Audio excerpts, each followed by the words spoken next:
অসাধারণ, মুখে দেবার সাথে সাথেই মিলিয়ে যাচ্ছে।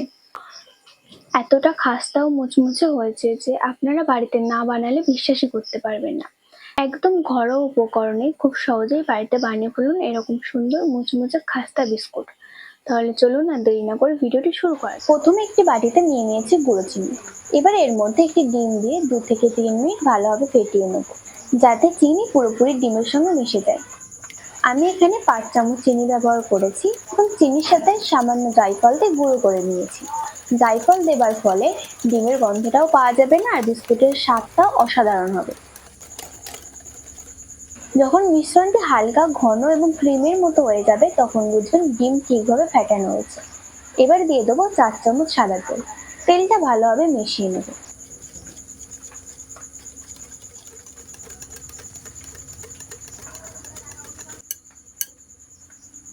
এখন ধীরে ধীরে 10 চামচ ময়দা দিয়ে মিশিয়ে নেব। একটি ডিমের জন্য সাধারণত 10 চামচ ময়দাই যথেষ্ট। তবে সব ধরনের ময়দা একরকম হয় না, তাই প্রয়োজন হলে আর 1-2 চামচ ময়দা দিতে পারেন। তবে মনে রাখবেন এই রেসিপিতে জল বা দুধ একেবারেই ব্যবহার করা যাবে না। এবার 1 চামচ বেকিং পাউডার এবং 1 চিমটি বেকিং সোডা দিয়ে ভালোভাবে মেখে একটি ডো তৈরি করে নেব। অনেক সময় বেকিং পাউডার বা বেকিং সোডা দিতে ভুলে যাই, সেক্ষেত্রে শেষে দিয়েও ভালোভাবে মেখে নিলেও একই ফল পাবেন। ডোটি একটু শক্ত হবে, তবে অতিরিক্ত শক্ত করবেন না। যদি দেখেন ডোটি সহজেই ভাগ করা যাচ্ছে তাহলে বুঝবেন এটি একদম পারফেক্ট হয়েছে। এবার একটি চাটুতে হালকা তেল মেখে নেব। ডোর অর্ধেক দিয়ে লম্বা রোল বানিয়ে ছোট ছোট টুকরো করে কেটে নেব।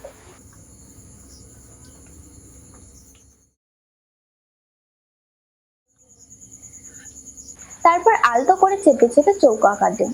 আপনারা চাইলে গোল, ওভাল বা নিজের পছন্দ মতো যে কোনো শেপ দিতে পারেন। এরপর প্রতিটি বিস্কুটের এক পাশ তিলের উপর ডুবিয়ে নেব।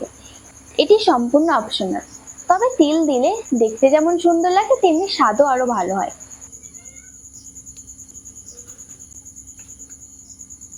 বেক করার জন্য একটি থালার চারিদিকে হালকা তেল মেখে একটি কাগজ বিছিয়ে নেব। কাগজের উপর সামান্য তেল ব্রাশ করে নেব। দেখো আমার বাটার পেপার তৈরি। এবার একে একে বিস্কুটগুলো সাজিয়ে রাখবো। খেয়াল রাখবেন প্রতিটি বিস্কুটের মাঝে একটু করে ফাঁকা জায়গা থাকবে, কারণ বেক হওয়ার সময় এগুলো ফুলে উঠবে।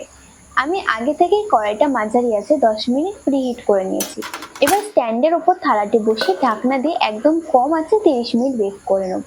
30 মিনিট পর দেখুন বিস্কুটগুলো কি সুন্দর ফুলে উঠেছে এবং দারুণ সোনালি রং এসেছে। তবে একটি গুরুত্বপূর্ণ বিষয়, গরম অবস্থায় বিস্কুট তুলবেন না, তখন এগুলো নরম থাকে এবং ভেঙে যেতে পারে। সম্পূর্ণ ঠান্ডা হওয়ার পর আস্তে করে তুলে নিন। ঠান্ডা হওয়ার পর দেখুন বিস্কুটগুলো কত সুন্দর হয়েছে আর কি সুন্দর উঠে আসছে। বাইরে একদম মুচমুচে, ভেতরে দারুণ টেক্সচার। শব্দ শুনলেই বুঝতে পারছেন কতটা খাস্তা হয়েছে। আজকের বিস্কুটের রেসিপিটা কেমন লেগেছে সেটা অবশ্যই কমেন্ট করে জানাবেন। ভিডিওটি ভালো লেগে থাকলে আমার চ্যানেলটি সাবস্ক্রাইব করে ভিডিওটি লাইক করে দেবেন।